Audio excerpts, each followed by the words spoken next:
For a perfect red stew, you need fresh tomatoes, habanero peppers, red chilies, you need bell peppers, and you also need onions, garlic, and ginger.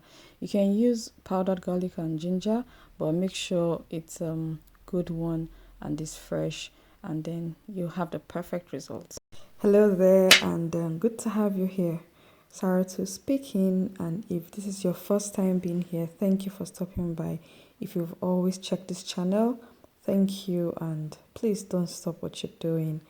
So today you're cooking ewedu soup and cooked stew with me. I'm saying cooked stew, not fried stew, because it's going to be more of water, less of oil, more of boiling and less of frying.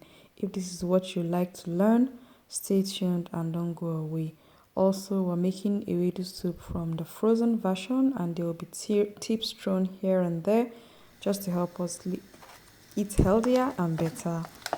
So if you're buying your ewedu, please, one tip is try and read the label and be able to locate some level of indigenous words and language attached to it, because I mean ewedu is different. I've bought several ones with some funny languages written on them, and they actually didn't quite come out nice. So yes, try to buy what you can recognize, especially when they have all these labels.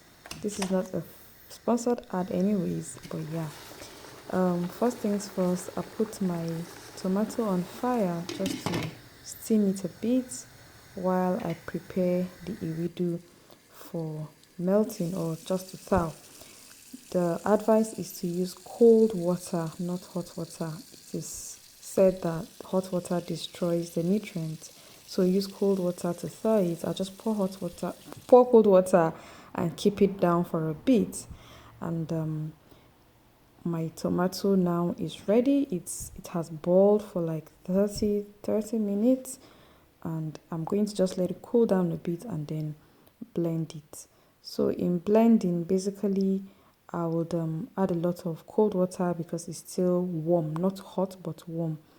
I'll just do that quickly with lots of water, and at the end of the blending, any water that is left, because my blender as at the time of making this was not so strong, I decided to sieve the water out of the tomato, and then just poured it into the pot and covered it up to boil, just trying to retain as much nutrient as possible. Basically, I'll cover this to boil properly for another 30 to 45 minutes so that it can stop being sour, and then go back to my ewedu. It has actually melted to a large extent. The remaining I can just use my hands to break it down. Now in blending this, one has to be very technical, but first of all, nothing must go to waste, so I'll pour some water in the bag and then shake it off thanks to my grandmother, and then pour it in the blender just so that I can secure as much leaves as I can. Food is expensive and scarce, so you don't want to waste any. While blending, you need to use the bleed section and monitor. As you can see, I'm showing you to monitor what is happening. Don't let it go too smooth, just gently, and this is the outcome you need, right? As you can see.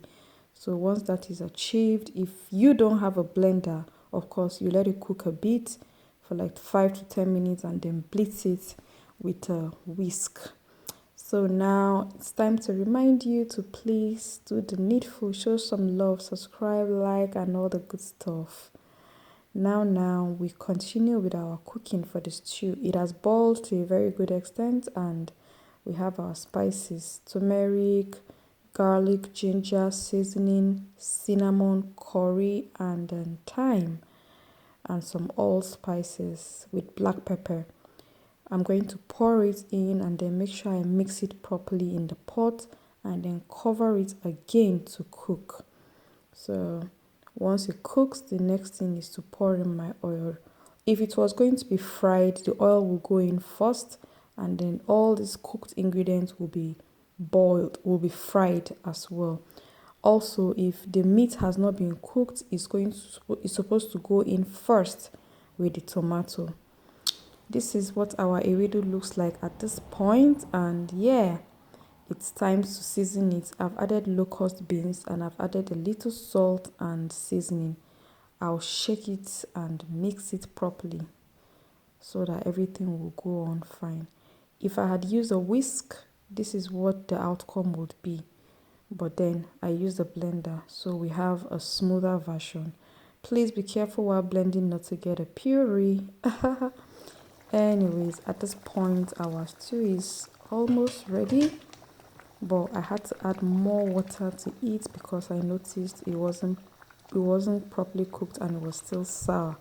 If it was frying stew, remember you're going to add oil, but this is actually a cooked healthy version of stew. So yeah, it's ready now and our ewedu is ready to be cooked, and we're just going to serve now. But before we go, please, I want to remind you to turn on your notification bell and remember to subscribe to this channel, like as much as possible, and put a comment below on what you will have your ewedu and stew with. I had mine with poundo.